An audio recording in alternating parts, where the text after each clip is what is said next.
Welcome to Mortgage Talk. Hi, this is Rick Montgomery. Glad you guys are here with me today. Thank you so much. We are streaming, baby. We are streaming nationally throughout the internet. We're streaming worldwide. We streamed to over 123 countries and let us come into their neck of the woods.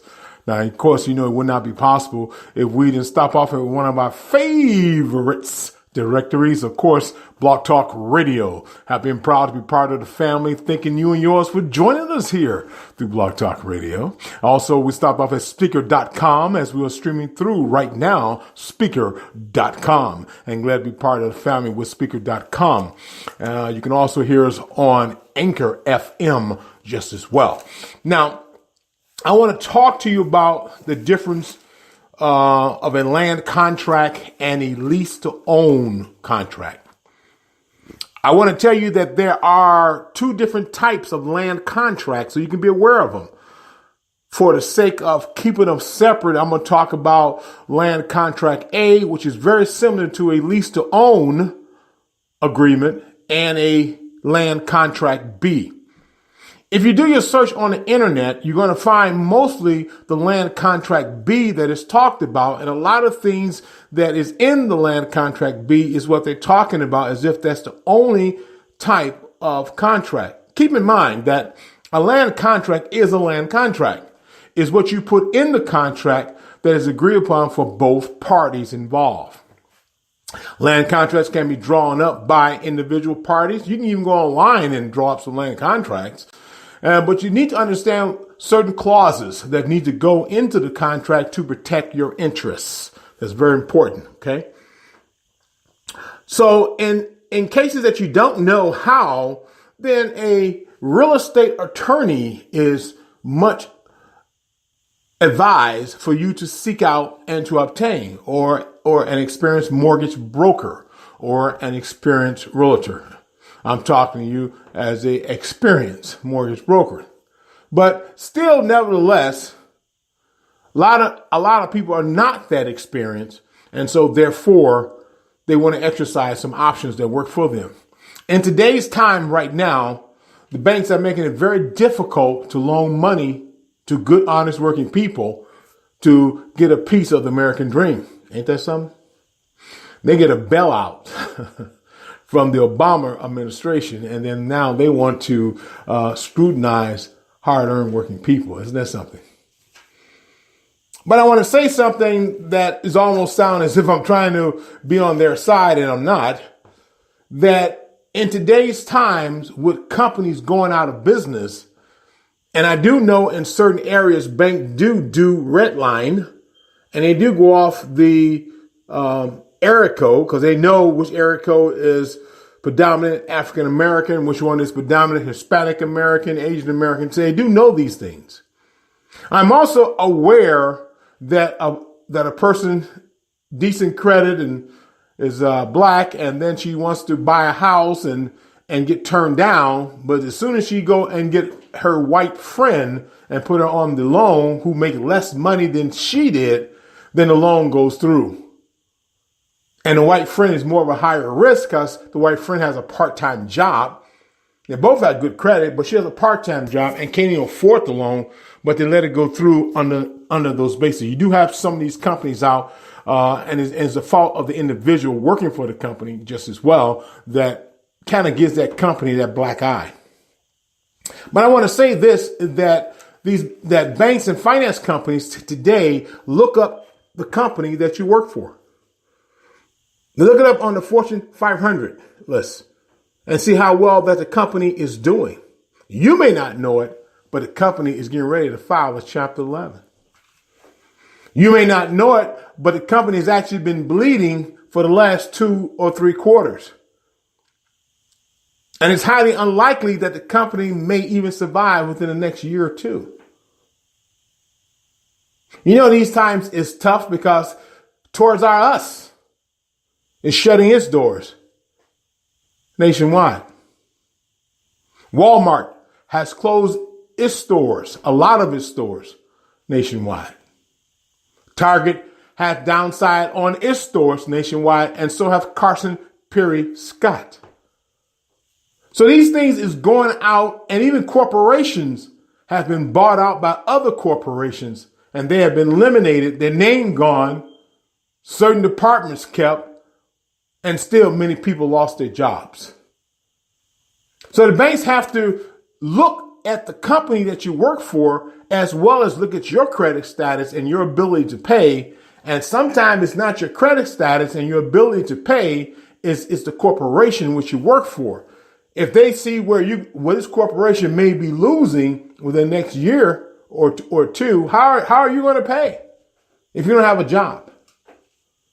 So a lot of risk factors goes into a loan that these banks have to do today to make a determination on whether they should issue a loan or not. Okay? So it's not necessarily all about racism. Okay? A lot of other factors is factored into that just as well.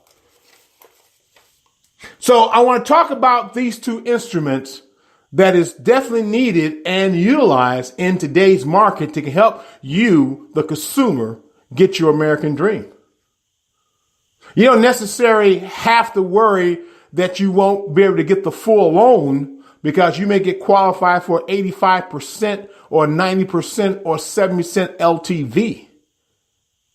And the lender is not going to let you do a seller's carryback to have a second lien on title. They want to be the only one on title. So now that edits you out because you don't have that kind of large down payment to put down. And that's where land contracts or lease-to-own agreement comes in. Okay. There are other creative financing ways the way you can make money. And there's other creative financing ways the way you can obtain a real estate parcel. But this is not the venue for me to talk about these real estate ends because I'm only going to talk about the two instruments today. But you can easily go to blogtalkradio.com/mortgage talk 1. That's number one symbol. And you can go in and stroll down and see over 500 blogs that will be made and choose the blog by title that'll work for you. And we do have some creative financing in those blogs. I'm going to be doing some updated creative financing talking this year. So you're going to get a chance to get some updated information just as well. Okay. In my topic, I'm going to talk about a house doctor and give you some of the functions and why a house doctor should be part of your team when you're purchasing a property. All right. But I'm going back to the land contract and the lease-to-own. There's some similarity difference in a lease-to-own. A lease-to-own is designed up like a regular lease. The average lease is about what? 1 year or month-to-month lease. If you're in a commercial setting, then your lease is longer. On a residential setting, you can receive a lease more than 1 year. They're usually on the higher end. You know, maybe you live downtown and you live in a penthouse, so maybe you'll get a longer term on that. Maybe it's a luxury condominium, and so therefore you get a longer term on those things simply because of the kind of money that you make and in the location for what the house or the condo is in. Okay, those are exceptional points. But for the average norm, for the average Joe Smoke like me and you, we'll usually be on a 1 year lease or a month-to-month lease. A lease agreement is more than a 1 year. It can be, but in most cases, it's a 2 year, 3 year. I have not seen them go to 5, but they can go to 5 years. Usually, if they're at 5 years, it's usually because of an extension that was requested and it extended to that time.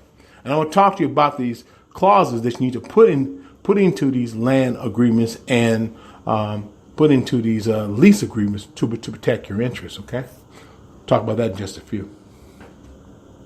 So in the lease agreement, the landlord holds all the responsibility as far as the taxes, the interest, and the insurance, and the repairs on the property. You, the seller, do not. I'm sorry, you, the buyer, do not. Excuse me on that. On a lease agreement, you hold the right to opt out at any time that you want to, but understand, like with any contract, there are penalties of losses with these contracts. No one's going to give you a contract without protecting their interests and you holding some protection for your interests. No one's going to give you a contract allowing you to walk away and leave them scot-free hanging with nothing. They're not. So under these lease agreements and land contracts, a down payment is usually required. And the down payment can be, and it's not no $500 or $600 down either. The down payment is usually in the thousands. $3,000, $4,000, $5,000 down. That's an obligation from you to the seller that you are actually truly going to go through with this process. Okay? Now, there are certain circumstances that could call for you not to go through with the process. And the circumstances could be a death for the spouse, because maybe you and the spouse was on there, and this is where some of these clauses can come in to help you. If your income can still afford the property simply because your wife died, it doesn't default that lease agreement or that land contract. Make sure you have a clause in there to protect your interests on that. Okay?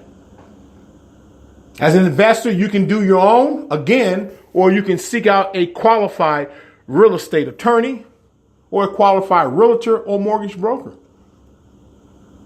Okay? But these clauses are important for you to have. Now, you can draw up any land contract anywhere. You're going to find on the internet that they're going to have one particular land contract. They're not going to talk about the two or even go into some more details like I'm going to do on these land contracts. You can get a lot of good information by going to the greatest information center in the world, which is what? The library. Where you can sit down and get all information about a land contract and a lease-own agreement. And you can understand some of the clauses within them and certain clauses that you can put in to protect your interests. Okay? You're not going to get all that on the internet. Sometimes you're going to get misleading information on the internet. That's why it's important for you to go to the greatest information center in the world, which is a library, and get your information. And tune into Mortgage Talk. Because Mortgage Talk is under the umbrella of Information Center, where we give you nothing but the facts within the facts, none of our own personal opinion, but just the facts. And you get Mortgage Talk by easily going to spicker.com/8501-589, and you will get us. Or you can go to blogtalkradio.com/Mortgage Talk 1, and you can get us and all the blogs that we have made just as well. We're even on Anchor FM. And that's Anchor FM/WHPNN Radio Network. And you can pick us up on the blogs that we talked about. And you can pick us up even on what we're talking about today. Okay? We're trying to spread the word. We need your help too. Help us spread the word. We're even on iTunes and on Google, so you can get us on that too. All right?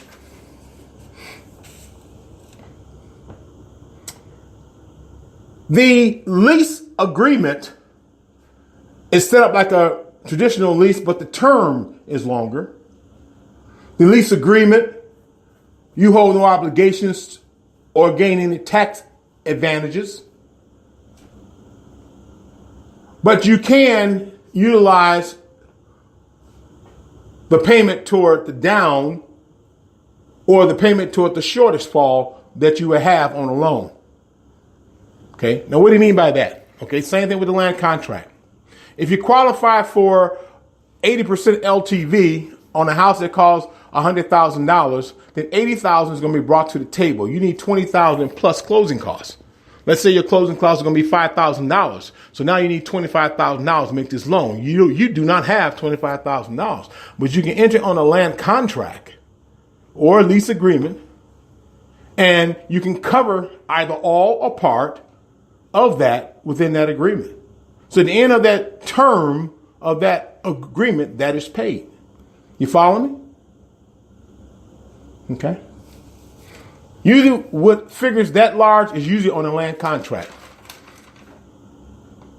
It's more feasible to put on a land contract. A lease agreement is good, There's nothing wrong with a lease agreement.